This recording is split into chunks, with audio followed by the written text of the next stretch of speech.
وعباد الرحمن الذين يمشون على الأرض هونا وإذا خاطبهم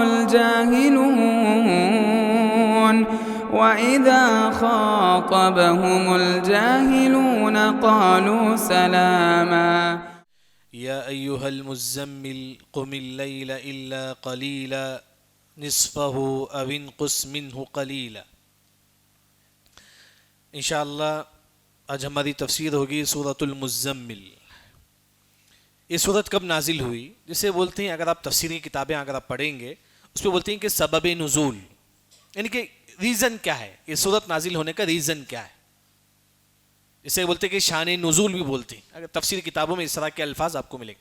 یہ سورت کیوں نازل ہوئی، ریزن کیا تھا؟ آپ صلی اللہ علیہ وسلم غار حرا میں تھے، سڈن کون آئے؟ جبرائیل امین آئے. آ کر آپ صلی اللہ علیہ وسلم کو کہا کہ اقرا، اے نبی تم پڑھو. آپ صلی اللہ علیہ وسلم نے فرمایا کہ ما انا بقاری، مجھے پڑھنے نہیں آتا. پھر جبرائیل علیہ السلام نے کہا کہ اے نبی اقرا، تم پڑھو.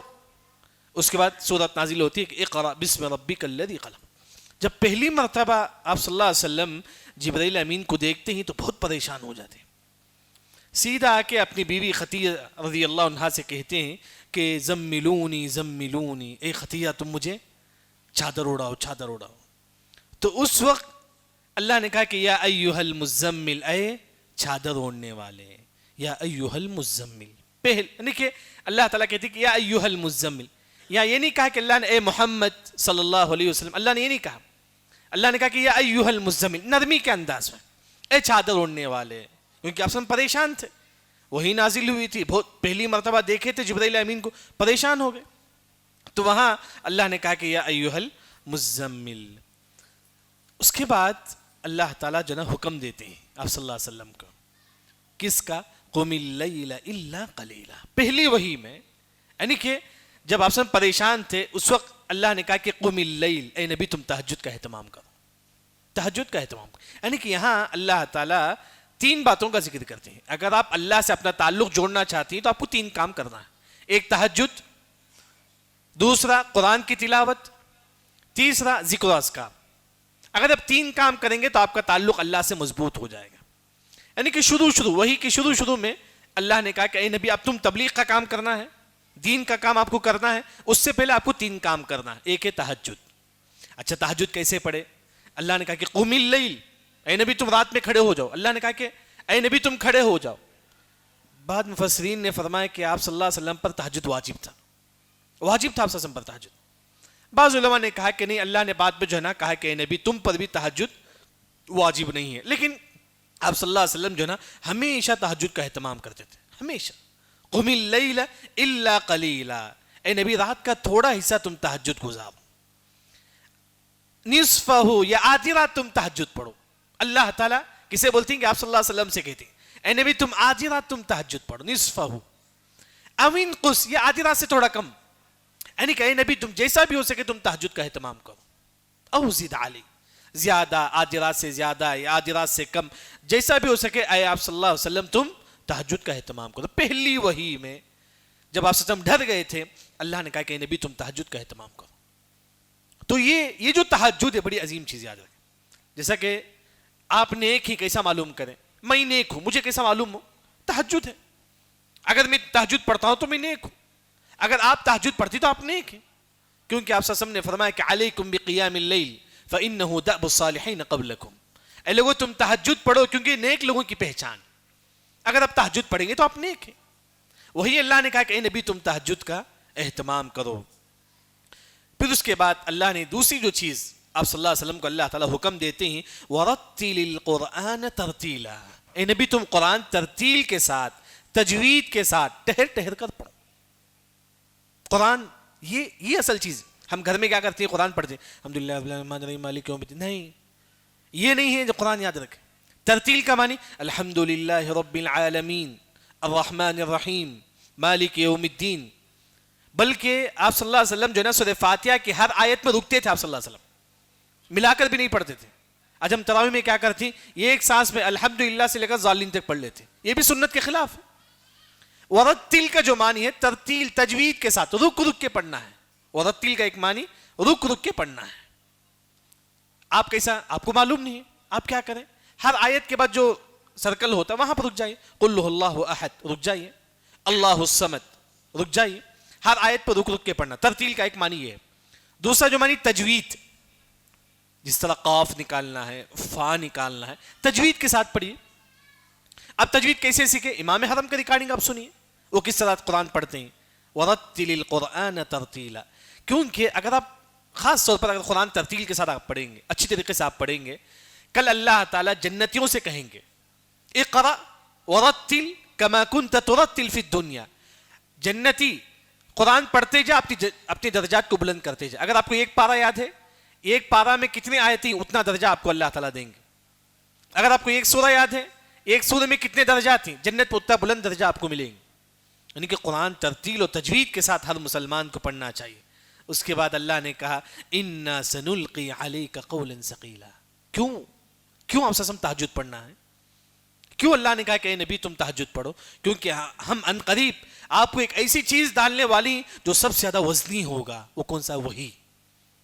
وہی بڑی عظیم چیز ہے۔ وہ اگر آپ حاصل کرنا چاہتی تو آپ کے تہجد کا اہتمام کرو۔ وہی کتنا وزنی چیز ہے۔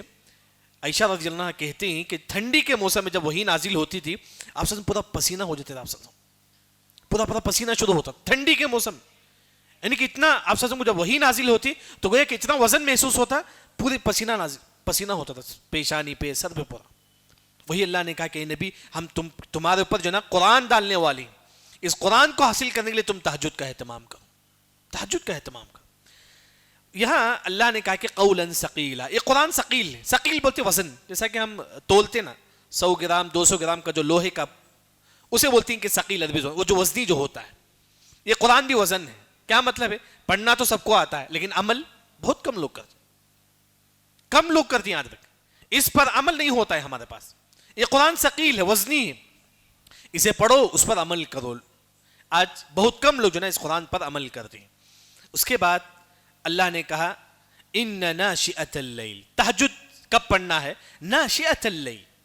ناشئۃ اللیل کی دو تفسیریں، ایک عشاء کے بعد سے لے کر فجر تک جو بھی آپ تہجد پڑھیں گے، یہ اسے بولتے ہیں کہ ناشئۃ اللیل۔ پوری رات پہ جب بھی آپ تہجد پڑھیں گے اسے بولتے ہیں کہ ناشئۃ اللیل۔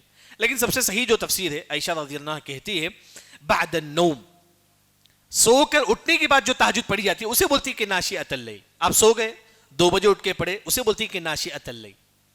آپ سو گئے اٹھ کر پڑھتے نا، اسے بولتی ہے کہ ناشئۃ اللیل۔ سب سے افضل تہجد یہ ہے سو کر آپ پھر اٹھ کر پڑھو، 3 بجے 2 بجے، اگر نہیں ہو سکتا سونے سے پہلے بھی تہجد پڑھنا جائز ہے۔ جیسا کہ عبداللہ بن عباس رضی اللہ عنہ کہتے ہیں کہ من صلی بعد العشاء رکعتین، اگر کوئی مسلمان عشاء کے بعد 2 رکعت نماز پڑھتا ہے، عشاء کی نماز کے بعد 2 رکعت تہجد کی نیت سے، کان کقیامہ، یعنی کہ گویا کہ پوری رات تہجد پڑھنے کا ثواب اللہ تعالیٰ اس کے نام اعمال میں لکھ دیں گے، پوری رات۔ اگر آپ کو یقین ہے کہ آپ نہیں اٹھ سکتے، سونے سے پہلے آپ پڑھ لیجئے۔ وہی اللہ تعالیٰ یہاں تہجد کا حکم دیتے ہیں۔ ان ناشئۃ اللیل، افضل یہ ہے کہ انسان سو کر اٹھ کر 2 بجے 3 بجے تہجد پڑھے۔ کیوں؟ اب ایک ریزن یہ ہے کہ ہی اشد وطئا، یہ 2 بجے اٹھنے نہیں ہوتا، یاد رکھیں۔ وطئا بولتی کہ نفس کو رود، جیسا کہ ہم کوئی زمین میں رونتی نا، ہم اس طرح جو نا نفس کو رون کے اٹھنا پڑتا ہے۔ نفس نہیں مانتا ہے 2 بجے 3 بجے، کیونکہ اچھی ٹھنڈی نیند ہوتی ہے، 2 بجے اٹھنا 3 بجے اٹھنا نفس نہیں مانتا ہے، نفس کو رون کے اٹھنا ہے۔ اگر آپ 2 بجے اٹھ کے تہجد پڑھیں گے وَأَقْوَمُ قِيلًا، ایسی وقت جو عبادت ہے صحیح عبادت ہوگی، ریاکاری کا اندیشہ نہیں۔ ہم مسجد میں لوگوں کے سامنے 2 رکعت نفل پڑھتے، ہو سکتا ہے ریاکاری کا اندیشہ، لیکن تہجد میں ریاکاری کا اندیشہ نہیں۔ وَأَقْوَمُ قِيلًا، ریاکاری کا اندیشہ بھی نہیں ہے، اور سکون کے ساتھ آپ پڑھ سکتے ہیں۔ دن میں اگر آپ 2 رکعت پڑھیں گے آوازیں آتے رہیں گے آپ کو یہاں وہاں کے۔ وَأَقْوَمُ قِيلًا، جب رات میں تہجد پڑھیں گے تو بڑے اطمینان کے ساتھ آپ تہجد پڑھیں گے۔ اس واسطے تہجد کا اہتمام ہر مسلمان کرتے رہے۔ اس کے بعد اللہ نے کہا کہ اے نبی تم رات میں تہجد پڑھو، وَإِنَّ لَكَ فِي النَّهَارِ سَبْحًا طَوِيلًا، دن میں جو بھی کام ہے آپ کرو، دن میں جو بھی کام ہے کرو، لیکن رات میں اللہ کے لیے جو نا تم اس کو چھوڑ دو۔ دیکھیے یہاں عمر بن سعید مشہور صحابی، ان کو عمر رضی اللہ عنہ نے ایک گاؤں کا، جیسا کہ یہ بنا گورنر بناتے ہیں، ایک گاؤں کا، ایک قریے کا گورنر بناتے ہیں۔ قریے والے ایک مرتبہ عمر بن خطاب رضی اللہ عنہ کے پاس آتے ہیں، آ کر بولتے ہیں کہ عمر رضی اللہ عنہ، یہ عمر بن سعید جو ہے نا گھر سے باہر نہیں آتی ہیں رات میں، رات میں ہم کو ضرورت پڑتی ہے، لیکن یہ ہمارے گاؤں کے گورنر ہی لیکن رات میں نہیں آتی گھر سے باہر. تو عمر رضی اللہ عنہ عمر بن سعید یا سعید بن عمر کو بلاتے ہیں، بلا کر پوچھتے ہیں کہ تم رات میں کیوں باہر نہیں آتے ہیں؟ تو عمر بن سعید رضی اللہ عنہ صحابی کہتے ہیں کیونکہ رات میں اللہ کا حق ہے، دن میں بندوں کا حق ہے. رات میں اللہ کا حق ہے، بس دن میں بندوں کا حق ہے، تم تہجد کا اہتمام کرو. اس کے بعد اللہ نے کہا کہ وَاذْكُرِ اسْمَ رَبِّكَ وَتَبَتَّلْ إِلَيْهِ تَبْتِيلًا. اے لوگو تم اپنے رب کا ذکر کرو. وَاذْكُرِ اسْمَ رَبِّكَ یعنی کہ اللہ سے تعلق جوڑنے کے لیے 3 چیزیں ہیں. ایک تہجد ہے، دوسرا قرآن کی تلاوت سمجھ کر پڑھنا، تیسرا اور ذکر و اذکار کثرت سے سبحان اللہ چلتے پھرتے پڑھتے رہو. دکان میں بیٹھ کر آپ پڑھو، آپ آئی ٹی کمپنی میں کام کرتی، جاب کرتی، بیٹھے بیٹھے پڑھو سبحان اللہ الحمدللہ اللہ اکبر لا الہ الا اللہ. وَتَبَتَّلْ إِلَيْهِ تَبْتِيلًا کیا مطلب ہے؟ تبتل مطلب الگ ہونا. تبتل کا اصل معنی عربی زبان میں الگ ہونا. مریم علیہ السلام لوگوں سے الگ ہو کے جا کے عبادت کرتے تھے. مریم علیہ السلام لوگوں سے الگ ہو کر جا کے عبادت کرتے. یہاں تبتل کا جو معنی ہے اپنے دل کو خالص اللہ کی محبت کے لیے الگ کرنا. یہ دل میں اللہ کے علاوہ کسی اور کی محبت نہیں ہونا چاہیے. یہ دل میں اللہ کے علاوہ کسی اور پر بھروسہ نہیں ہونا چاہیے، کسی پر بھروسہ نہیں. یہ میرا کام آئے گا، یہ میرا کام آئے گا، نہیں، بھروسہ صرف اللہ پر. تبتل بولتی ہیں کہ الگ کر دینا، یہ دل کو اللہ کے لیے الگ کر دینا. محبت صرف اللہ کے لیے، بھروسہ صرف اللہ کے لیے، ڈر صرف اللہ، اس کے علاوہ کسی سے نہیں ڈرنا. وَاذْكُرِ اسْمَ رَبِّكَ وَتَبَتَّلْ إِلَيْهِ تَبْتِيلًا. اس کے بعد اللہ تعالیٰ کہتے ہیں کہ رب المشرق والمغرب. اللہ تعالیٰ کون ہے؟ مشرق اور مغرب کا رب ہے. مشرق اور مغرب کا رب ہے. بعض آیت میں اگر آپ دیکھیں اللہ بہت سارے مشرق ایک نہیں ہے، کئی مشرق ہے، مغرب بھی کئی ہے. سمجھنے کے لیے مفسرین نے کہا سورج کہاں سے طلوع ہوتا ہے؟ مشرق سے. یہاں سے سورج طلوع ہوا، یہ ایک مشرق ہے. اس کے بازو آج یہاں سے طلوع ہوا، دوسری تھوڑا ہٹ کے طلوع ہوتا ہے. کتنے مشرق ہو گئے؟ 2 مشرق ہو گئے. اس کے بعد تھوڑا ہٹ کے طلوع ہوتا ہے، کتنے مشرق ہو گئے؟ 3. ہر 3 سورج ہٹ کے طلوع ہوتا ہے، گویا کہ مشرق 3 سے زیادہ ہو گئے. اسی وجہ سے اللہ نے کہا کہ رب المشارق، پورے مشرقوں کا رب کون ہے؟ اللہ تعالیٰ ہے. مشرق ایک نہیں ہے، کئی مشرق ہے، کیونکہ سورج ہر دن ہٹ کے طلوع ہوتا ہے. اللہ نے کہا کہ ورب المغرب، مغرب کا بھی رب اللہ تعالیٰ ہے. مغرب ایک نہیں ہے، کئی مغرب ہے. ورب المغارب، آج سورج یہاں غروب ہوا، کل تھوڑا ہٹ کے غروب ہوتا ہے، اس کے تھوڑا ہٹ کے غروب ہوتا ہے. ہر دن ایک ہی جگہ طلوع نہیں ہوتا ہے، اسی طرح ہر دن ایک ہی جگہ غروب بھی نہیں ہوتا ہے، ہر دن تھوڑا ہٹ کے غروب ہوتا ہے. یہ جتنے بھی مشرق اور مغرب ہیں اس کا رب کون ہے؟ اللہ تعالیٰ ہے. رب المشرق والمغرب لا الہ الا ہو. اللہ کے علاوہ کوئی معبود برحق نہیں ہے، اللہ کے علاوہ کوئی معبود برحق نہیں ہے. ایک مرتبہ ابو ہریرہ رضی اللہ عنہ آپ سے پوچھتے ہیں اللہ کے نبی من اسعد الناس بشفاعتی یوم القیامہ، آپ کس کے حق میں سفارش کریں گے کل قیامت کے دن؟ آپ کو بھی خواہش ہے کہ آپ ہمارے حق میں سفارش کرے، آپ کے حق میں سفارش کرے، ہر انسان کی خواہش ہے. تو ابو ہریرہ رضی اللہ عنہ پوچھتے ہیں اللہ کے نبی کس کے حق میں آپ سفارش کریں گے؟ آپ صلی اللہ علیہ وسلم نے فرمایا کہ من قال لا الہ الا اللہ خالصا من قلبہ. اگر آپ سچے دل سے آپ نے لا الہ الا اللہ پڑھا ہے، ہمیشہ آپ لا الہ الا اللہ پڑھتے تھے، مرتے دم تک توحید پر جم گئے، ایسے لوگوں کے حق میں آپ سفارش کریں گے. یاد رکھیں لا الہ الا، آسان ذکر ہے، یاد رکھیں. آج لوگ کیا کرتے ہیں، وہ تسبیح کا جو دانہ ہے نا لوگوں کے سامنے رکھتے ہوئے پھرتے ہیں، سبحان اللہ سبحان اللہ سبحان. ریاکاری کا اندیشہ ہے اس میں، ریاکاری کا اندیشہ ہے. بلکہ لا الہ الا اللہ ایک ایسا ذکر ہے، امام ابن حزم رحمہ اللہ نے کہا کہ اس کے لیے ہونٹ بھی نہیں ہلتا ہے. اگر آپ پڑھیں گے لا الہ الا اللہ، سامنے والے کو معلوم بھی نہیں ہوگا. ریاکاری سے بھی آپ بچ سکتی. یہ عظیم ذکر ہے، افضل الذکر لا الہ الا اللہ. تو انسان لا الہ الا اللہ کا ذکر کثرت سے کرے. فاتخذہ وکیلا، اپنا دوست کس کو بنائے؟ اللہ کو بنائے. اللہ کے علاوہ کسی کو اپنا دوست نہ بنائے. اسی وجہ سے مشہور جو دعا ہے حسبی اللہ ونعم الوکیل. حسبی اللہ، جب ابراہیم علیہ السلام کو آگ میں پھینکا گیا، اس وقت ابراہیم علیہ السلام کے پاس آگ میں پھینکنے سے پہلے جبرائیل امین آتے ہیں، آ کر بولتے ہیں کہ ابراہیم علیہ السلام کیا میں آپ کی مدد کروں، کیونکہ لوگ آپ کو آگ میں پھینکنے والے ہیں. ابراہیم علیہ السلام نے کہا کہ نہیں، مجھے مدد جو صرف اللہ کی چاہیے. تب ابراہیم علیہ السلام کو جب آگ میں پھینکا گیا، اس وقت ابراہیم علیہ السلام کہہ دیں گے حسبی اللہ ونعم الوکیل، اللہ ہی میرے لیے کافی ہے. فاتخذہ وکیلا، آپ کا دوست، آپ کا مددگار، سب کچھ اللہ تعالیٰ ہے. اس کے بعد اللہ تعالیٰ کہتے ہیں کہ وَاصْبِرْ عَلَى مَا يَقُولُونَ، اے لوگوں تم صبر کرو. عَلَى مَا يَقُولُونَ، جو لوگ آپ کو کہتے ہیں، ہو سکتا ہے کہ آپ کے دشمن ہوں گے، آپ کو گالیاں دیتے ہوں گے، آپ کو برا بلا کہتے ہوں گے، آپ کیا کریں؟ سب سے پہلے صبر کریں. وہی اللہ نے کہا وَاصْبِرْ، اے لوگوں تم صبر کرو. لوگ اگر آپ کو برا بلا بولتے ہیں آپ صبر کرو.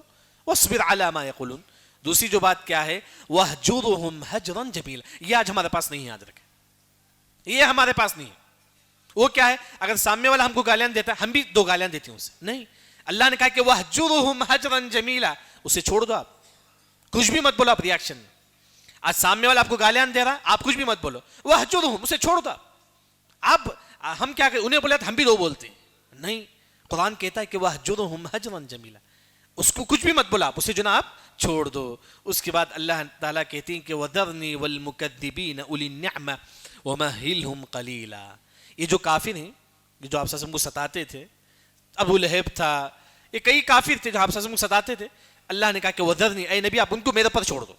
اللہ تعالیٰ کہتے ہیں کہ اے نبی یہ جو کافر ہیں، جاہل ہیں، ان کو میرے پر چھوڑ دو۔ والمکذبین، یہ لوگ قیامت کا انکار کرنے والے ہیں، اولی النعمہ، ان کے پاس مال ہے، دنیا میں مالدار کون ہیں؟ کافر ہیں۔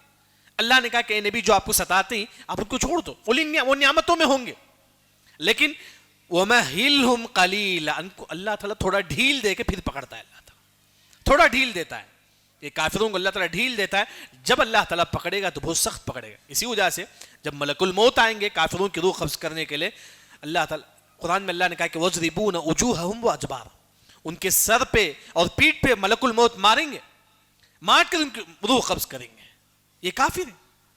وہی اللہ نے کہا کہ اے نبی تم کافروں کو چھوڑ دو، ہم کیا کریں جب ان کو ہم پکڑیں گے تو بہت سختی کے ساتھ پکڑیں گے۔ یہاں عائشہ رضی اللہ عنہا کہتی ہے اس آیت کی تفسیر میں، یہ وہ لوگ تھے جو آپ سب کو ستاتے تھے، ابو جہل تھا، ان کے چند دنوں کے بعد جنگ بدر میں پورے کافر مارے گئے۔